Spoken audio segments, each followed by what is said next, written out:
Hello, welcome back to my channel. আমি মিতালি। আমার নতুন একটা ভিডিওতে তোমাদের অনেক অনেক স্বাগত। আশা করি তোমরা সবাই ভালো আছো আর আমিও মোটামুটি ভালো আছি। তো চলো, এখন 7:30 থেকে আমি আমার ব্লগটা শুরু করছি। তোমরা দেখতে থাকো, আশা করি তোমাদের ভালো লাগবে। আর এখানটায় সকালে উঠে আমি কাজটা শেষ করে কটোয়ার জন্য আমি মানে আমার ছেলের জন্য গরম জল বসিয়ে নিয়েছি। ওর জলটা আমি গরম করে ছেঁকে নিই।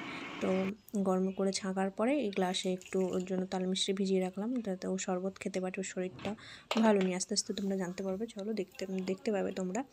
চলো। আর ওখানে গরম জলটা করে দিয়েছে, এখানটায় তাকে এসে তুলতে, ওর ঘুম থেকে তুলতে ওর প্রচুর অসুবিধা হয়। ও খুব তাড়াতাড়ি ঘুম থেকে ওঠে না, অনেকক্ষণ ডাকতে হবে তারপরে উঠবে ও। আর সকাল একটু দরজাগুলো খুলে দিলাম।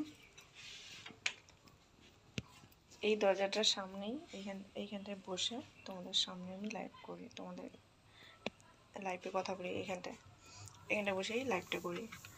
আর লাইভ করার জন্য এখানটায় কারেন্টের তার দেওয়া আছে। ও একদম ঘরোয়া পদ্ধতিতে, একদম যে খুব ভালোভাবে কিছু করা আছে সেরকম কিছু না, মোটামুটি মতোই সব কিছু করা আছে। আর ঘুমাচ্ছেন, ওনাকে এখন তুলতে হবে।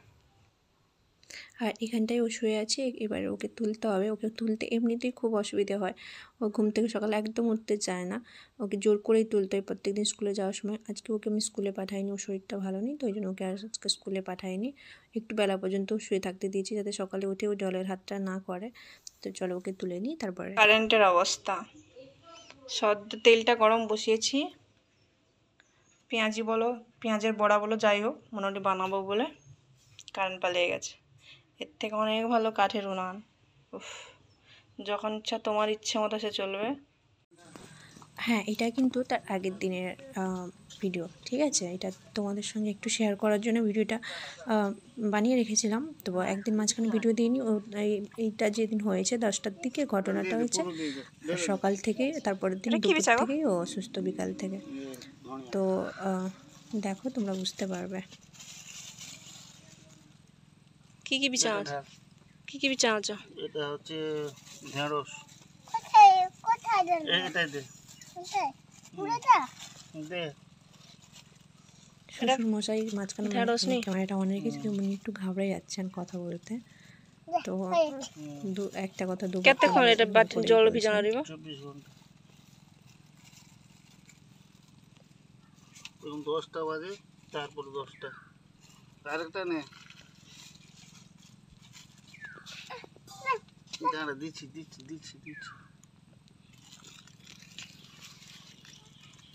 তার লাট সাইড দাঁড়ানো দেখ। কোমরে হাত দিয়ে দাঁড়ানোর স্টাইলটা একবার ওর দেখো। সব কাজে ওকে হাত বসাতেই হবে। ও কাজ না করলে কোনো কাজ কমপ্লিটই হয় না।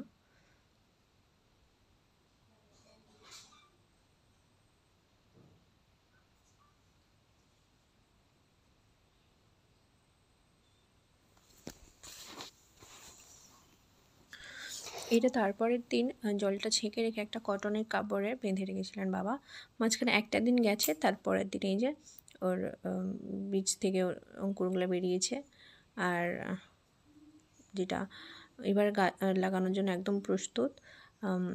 এই জন্য বাবা কটনের কাপড় থেকে বের করে নিচ্ছেন। এখানটায় বাবা মাটি খুঁড়ে রেখেছেন, বাবা মা মিলে এখানটায় ওই বীজগুলো লাগিয়ে দিয়েছে। আর মোটামুটি এইখানটায় এইটুকুই লাগানোর পরে জল দিয়ে দিচ্ছে, যে পাইপ দিয়ে জল দিয়ে দিচ্ছে, জলের পাইপ দেওয়া আছে, জল দেওয়া হচ্ছে। এরপর থেকে কিন্তু এরপরে যখন গাছটা বেরোবে তখন কিন্তু আমি তোমাদের সঙ্গে শেয়ার করব, তোমরা দেখতে থাকো, তাহলে কিন্তু বুঝতে পারবে। আর আজকের তারিখটা আর কবে কত রকম কীরকমভাবে যে গাছটা তৈরি হচ্ছে সেটাও আমি তোমাদের সঙ্গে শেয়ার করব। আর এখানটায় মা কিন্তু ওই ঘুঁটে শুকিয়ে রেখেছিলো, ওই ঘুঁটেগুলো দিয়ে দিচ্ছে। মা এখানে ঘুঁটে দিচ্ছে আর বাবা ওখানে জলের পাইপ ঠিক করছে। তো বাবা মা মিলে বাগানের কাজটাই দেখাশোনা করেন। তো চলো, তোমরা দেখতে থাকো। তো ওখানে বাবা মা কাজ করছেন, ওই বীজগুলো লাগাচ্ছেন। আর তোমাদের যেটা দেখালাম, তো হঠাৎ রান্না করতে করতে আমার মনে পড়ে গেল যে তোমাদের যখন জিনিসটা দেখাচ্ছি তো প্রসেসিংটা একটু দেখাই। তো এখন তাহলে কটো কোথায়? সবথেকে বড় কথা হচ্ছে আমার 3জন যদি এখানে, তাহলে কটো কোথায়? ওর শরীরটা একটু ভালো ছিল না বলছিলাম, আজকে একটু ভালো আছে। আর ওকে ওর পিপির কাছে, মানে আমার ছোটো কাকুর বাড়িতে রেখে এসেছি, কারণ ও অ্যাকচুয়ালি কোথাও থাকে না, অ্যাকচুয়ালি ছোটো কাকু কাকিমাও সবসময় কাজেই থাকেন, তো ওখান থেকে রেখে দিচ্ছি ওকে। যেহেতু এখানটায় সবাই কাজে ব্যস্ত, আর ও থাকলে বীজগুলো লাগাতে কিছুতেই দেবে না, মাটি খুঁড়তেও দেবে না, বীজ লাগাতে দেবে না, ও আরও বেশি কাজ বাড়াবে, তাই জন্য ওকে কিছুক্ষণের জন্য ওখানটা রেখে এসেছি। আর আজকের মতো ভিডিওটা এখানে শেষ করছি, দেখা হচ্ছে অন্য কোনো ভিডিওতে। সবাই ভালো থাকো, সুস্থ থাকো, ফ্যামিলির সাথে থাকো, টাটা।